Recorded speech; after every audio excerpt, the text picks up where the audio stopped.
Rosen Sports Sunday live from our Channel 4 studios. Next week, we will return to our regular time at 10:35 for the full half hour with our annual Vikings training camp show live from Mankato.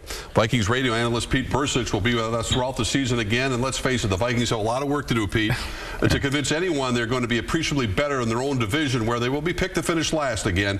Let's start with this, though. How big a year is this for head coach Leslie Frazier in the post-Brad Childress era? This is Frazier's first full offseason and now regular season to really implement, I think, his personality and stamp on this team. No, there's no question about it. He's had, you know, last year he kind of had that excuse in his pocket, kind of built in. We didn't have that preseason OTAs, and well, now he's had that time.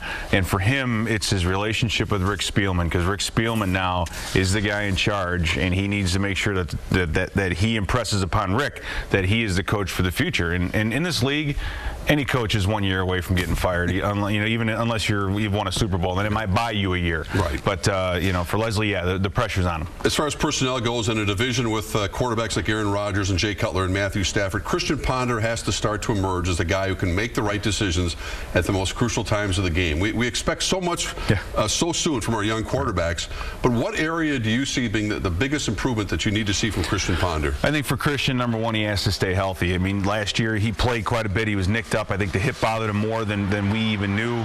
The second thing for him is to become a pocket passer. He's going to have to learn this offense, learn the NFL defenses that he's going to see, and that way he can beat teams at the snap. I've seen enough of him. We know he can run. We know he's a better athlete than we all thought, but he needs to sit back in that pocket and pick a defense apart. Well, what they saw in Christian when they drafted him was exactly that. You don't have to have the strongest arm to win in this league, but you got to have the guy who can slow the game down and make the right decisions. That's why they drafted him. Absolutely. It's the Brad Johnson effect. I mean, you know, look at Brad and him going to the Super Bowl with all that experience and all that brain power. That is going to be the trick for Ponder this year, is can he command this offense? Can he learn this offense? And can he build on it and go out in the field and execute it? Yeah, very few teams can win without that quality quarterback, especially in this division. You have to have that.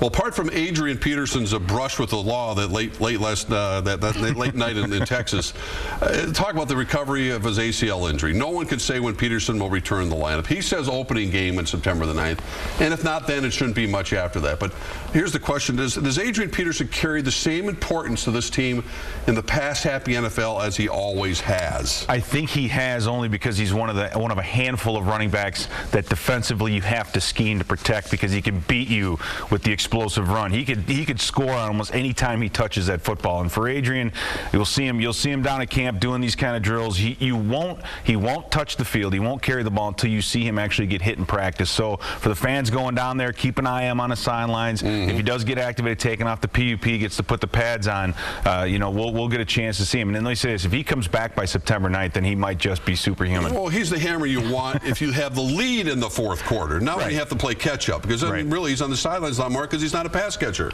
No question. Again, that goes back to Christian Ponder and his ability to sit in the pocket pre-snap and pick apart a defense. And when you have a guy like 28, like Adrian Peterson behind you, coaches on the other side, defensive coordinators, say, I don't care about this, guys. You get in there. You're not going to beat us with number 28. We're going to make Christian Ponder throw his way through it. So it's going to give a little bit more of a hat tip to Christian. It's going to make his life and his job easier to develop as a passer with Adrian behind him. That's the key for getting him back. We saw him running up the hill with Adrian Peterson. Do you have any better idea what in the world is bugging Percy Harvin now than he did when he voices complaints during minicamp? He says all is well, but is it money? Is it Bill Musgrave's offensive playbook? Well, I think it has more to do with his productivity, the 2,600 and some odd yards, the 20 touchdowns.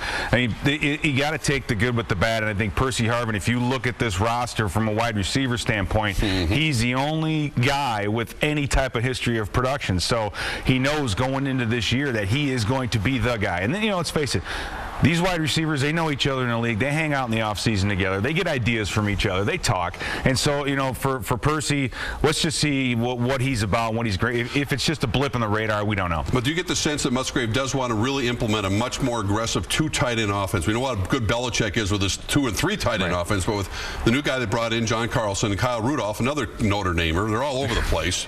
We'll get to the other one. I mean, is that the way they're going to go? It seems to be the trend. It seems everybody's talking about that in the NFL, especially what New England did with Belichick and their multiple tight end offense.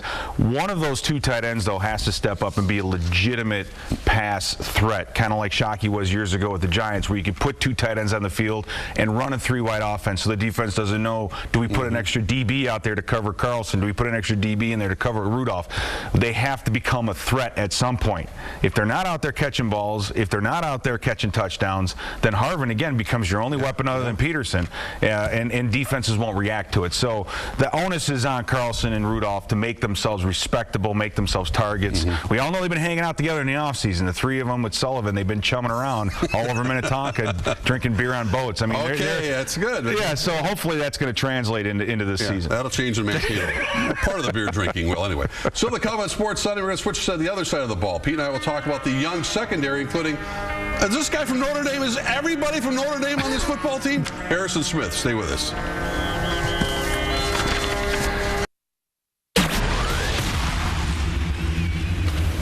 And welcome back to the show. And with Viking analyst Pete Burcich, the Vikings defense obviously has to show marked improvement, especially on third down.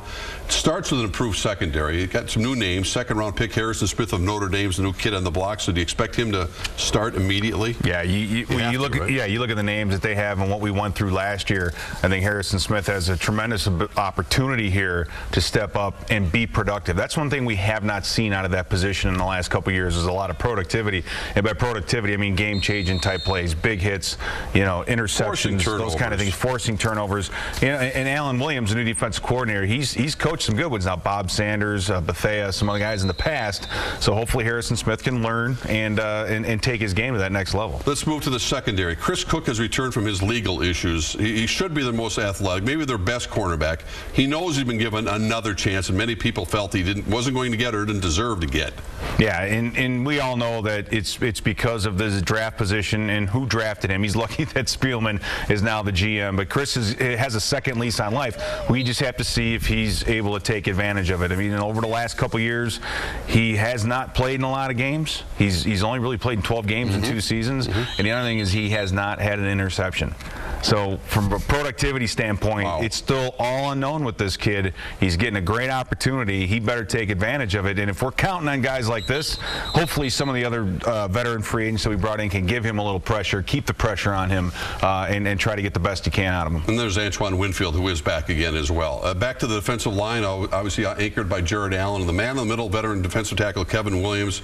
These are the difference makers. Kevin still feels, I'm talking to him, that he has a lot of quality football left. Do you think he does? I think so. I mean, you take a look now. Our 2 best defensive linemen, our most impactful defensive linemen, are 30 and 31. They have almost 20 years of experience under their belts. So guys like LaTroy Guion, Everson Griffin, Brian Robinson, those guys have to start stepping up and becoming the heir apparent. But we'll do fine with Jared and Kevin. I mean, I still think they both have a lot of gas in the tank. Another aspect, you used to play a lot of special teams. Ryan Longwell gone. Yeah. What are you giving me that look for? And now you got to nuke the rookie kicker in. Walsh, is that the kid from Georgia? I don't even know yet. I don't know rookies' names. No, I'm saying it's that is one position where a young kicker could really, really hurt you.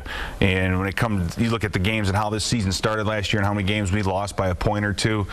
You look at a rookie kicker, you just hope that early on he doesn't cost you a game or two. But you never know. The guys have to go out and learn. If we're really going young, and we're going young with a kicker. As a player, you're concerned about those kind of things. A young guy kicking the ball at key times like that. You love seeing Ryan Longwell jog on the field late in the 4th quarter when you're 2 points down. So we'll see how this kid does. He may be the next Ryan Longwell. We'll see. Well, the Vikings report on Thursday to Mankato, and then of course Friday, Saturday practicing. Next Sunday, they will not have a practice, but we'll be there doing our show. And Matt Khalil hopefully will have his contract signed by there. The big tackle will be ready to go as well. So Pete Burcich, it's football season. Here we go. It's awesome. Here we go. Thanks for watching Rosen Sports Sunday. We will be back at our regular time next Sunday night at 10:35 from Vikings training camp. Good night, everyone.